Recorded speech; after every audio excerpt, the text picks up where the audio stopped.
Hello, my name is Alex Ars, and in today's episode I'm going to be talking about this simple wooden comb.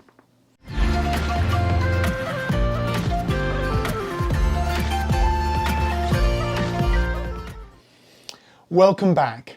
So this is going to be hopefully a bit funny for a few of you, but just so you know, not all of these videos are scripted. Some of them I just do off the fly, and at the moment I'm filming a small series of videos, so I thought I'll start off with something simple. And I wanted to talk about this wooden comb. Now, I actually bought this wooden comb from Vindolanda Roman Fort. And when I bought it from Vindolanda Roman Fort, I bought it because I wanted it for my reenactment equipment. Now, when you think of reenactment, often I think you'll think of a group of people standing probably in military kit, in a field, that sort of stuff. So when I reenact, at the minute I do late Roman reenactment. So people will come along, they'll see me in my mail armour, iron helmet, sword, spear, shield, all of that sort of stuff. And they'll be like, wow, that's pretty amazing. And they'll focus on, maybe a sword or a spear or something like that. And then one of the things I like to do is occasionally I'll just pull out an item like this. Because as while a sword, a spear, a shield, they're impressive items and they catch the attention, I love things that are just from daily life.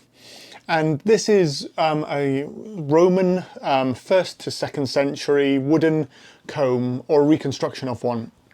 And there are hundreds of these from sites across Hadrian's Wall, Roman Britain, all over the place, and across Europe as well. And the style continues onwards. In fact, today you would call this style of comb a knit comb, because it survives obviously through the early medieval into the obviously early modern and then the modern period. And you have this amazing little design with the fine teeth on one side and the wider teeth on the other. And what I love about this kind of comb is it's basically the sort of thing that almost everyone would have had. When we think of the Roman Empire and stuff like that, maybe the soldier comes to mind, and obviously this has been found within a Roman fort, or what it's based on was found within a Roman fort. And so you can think of a soldier utilising this item. They would obviously comb their hair, and hair fashions changed over time. So in the earlier periods, clean shaven was preferred, and you can see that from iconography and pictures and statues throughout the empire. And then later on, you have Emperor Hadrian, the first emperor with a beard, and then from then onwards, the beard becomes more popular. And then in the late Roman period, Constantine brings back, the idea of clean shavenness, possibly reflecting Augustus as well. So throughout time, the soldier would have then reflected the fashions of how he dressed himself, how he reflected himself with that too. One of the things I love is in the late Roman pictures, often hairstyles are parted down the centre. And when you have those hair partings, they kind of make the guys look a bit like the Beatles. It's a meme that pops up on Facebook every so often. It's like when Jesus met the Beatles, because you've got, somewhat a depiction of a picture with Christ on one side, and then the other side you've got, some people coming to meet him, and they're done out in the 4th century, 5th century hairstyles and fashions. And it always tickles me, the idea of, that sort of humour coming through. But with this being a style of fashion, this continues into the early medieval period, and you find combs like this that are narrower but longer within contexts of the early medieval period and into the Viking Age. So places like York and Dublin, you find these sort of things, and they pop up all across Europe.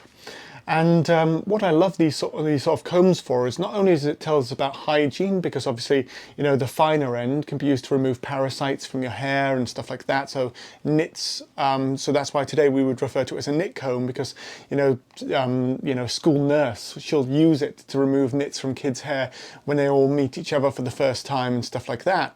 Though knits obviously are much less of an issue today because of the fact that, we have shampoo that can kill them and all of that sort of stuff, and hygiene's become slightly better. So we have those advantages, but at the same time, it's still a style of comb that has survived through to the modern age. But then alongside that as well, what I love about it is it would also, as I mentioned with the styles and the fashions in the Roman period, continue onwards. And hairstyles and stuff like that are something that even today can say a lot about your identity, the group you are a part of, that sort of stuff. You can talk about, punks with their the mohawk and stuff like that standing out in society. And in the same way, I think, you know, you can say the same sort of thing in the early medieval period. I can't remember where it was, but I was on Facebook and I saw an academic make a little joke that when you see Picts in the Pictish stones, so people like Rainy Man and other depictions of Picts as well, that they look a bit like Billy Connolly, and I absolutely love that. You know, the idea of that Scottish comedian who's famous for his long wavy hair and his forked beard.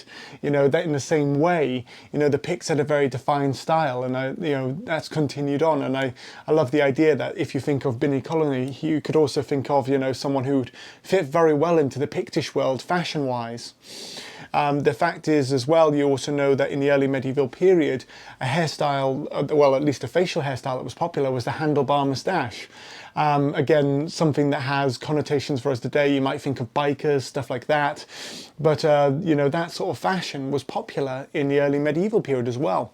So when you're looking at a comb like this, it's not just a tiny piece of wood, but it's also could say a lot about how it could also say a lot about how a person would present themselves, about their cleanliness, the fashions, the styles, the cultures that they're showing off to the people around them.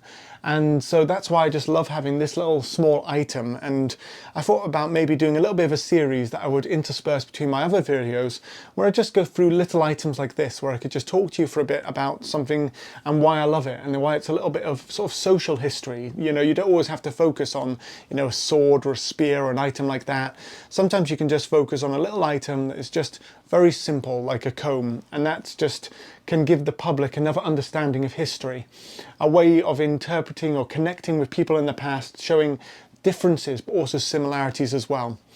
So I thought I'd share that with you. I hope you've enjoyed that, and I look forward to chatting to you soon. If you would, in the meantime, please do subscribe. It helps the channel no end. Share the video with your friends and get it out there.